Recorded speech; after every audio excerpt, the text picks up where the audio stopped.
السلام علیکم۔ آج ہم آپ کو دربار حضرت سخی سرور کے ساتھ گزرنے والی ندی کے متعلق مکمل تاریخ سے آگاہ کرتے ہیں۔ یہ ندی کتنا کلومیٹر لمبی ہے اور کہاں سے آتی ہے اور کتنے چھوٹے چھوٹے نالے اس میں شامل ہو جاتے ہیں اور ایک بڑی ندی کے طور پر سامنے آتی ہے، اور یہ ندی کتنا گہری ہو چکی ہے، کتنے فٹ نیچے ہو چکی ہے، یہ سب معلومات آج اسی ویڈیو میں آپ کو فراہم کریں گے۔ یاد رہے یہ ندی ککی کے نام سے بھی مشہور ہے۔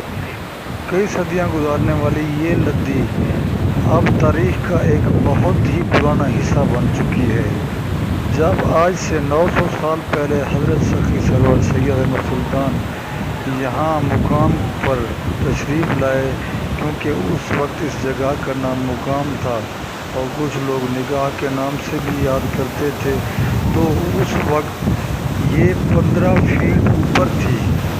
وقت گزرنے کے ساتھ ساتھ آہستہ آہستہ گہری ہوتی چلے گی، اب جب کہ اس وقت سے آج تک 15 فیٹ نیچے ہو چکی ہے یہ ندی، اور یہ ندی بیک سائیڈ پر کم از کم 400 فٹ چوڑی تھی۔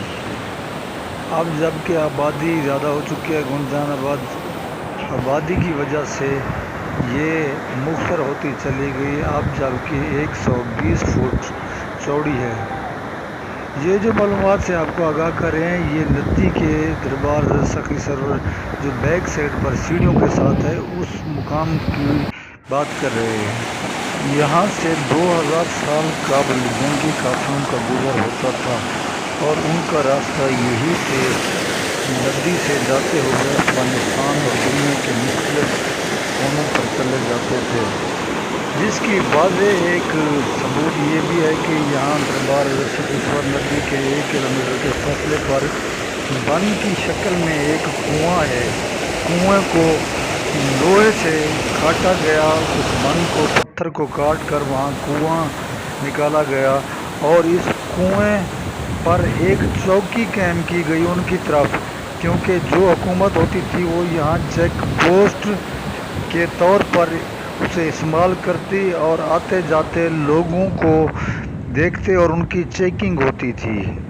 ٹیپو سلطان کے دور میں بھی یہی راستہ استعمال ہوتا رہا، اور اس سے قبل بھی لوگوں کا یہی راستہ تھا جہاں سے ان کی گزرگاہ تھی۔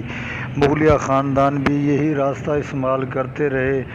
اس کے بعد انگریز لوگوں کا جب انہوں نے اس انڈیا پر حکومت کی تو اس وقت بھی یہی راستہ استعمال کیا گیا، جس کا ایک دوسرا ثبوت یہ بھی ہے کہ آگے جا کر ایک وادی میں انگریز جنرل منرو نے قیام کیا اور وہاں اس وادی کا نام فورٹ منرو رکھا گیا، اور اس ندی کی لمبائی 90 کلومیٹر کے لگ بھگ ہے۔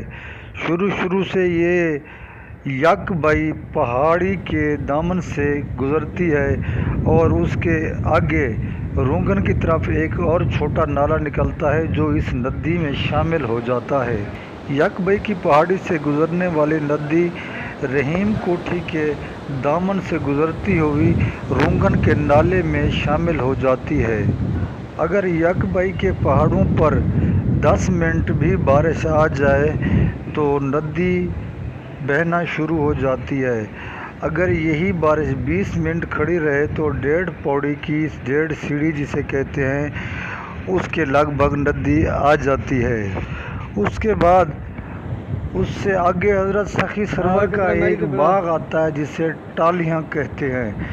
ٹاہلیوں والے باغ میں حضرت سخی سرور جا کر عبادت کرتے اور چلا کاٹتے تھے۔ پھر ایک نالا شگردوں کے مقام سے آتا ہے جو مین ندی سخی سرور میں شامل ہو جاتا ہے۔ یاد رہے اس ندی کی ٹوٹل لمبائی 90 کلومیٹر کے لگ بھگ ہوتی ہے، جو جا کر زمینوں کو سیراب کرتی ہے اور ہزاروں من گندم پیدا ہوتی ہے۔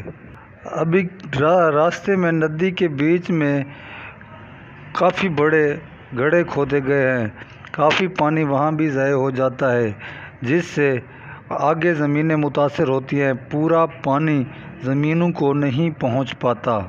دوستو اس قسم کی معلومات کے لیے ہمارے ساتھ رہیں اور ہمارے چینل کو لائک کریں۔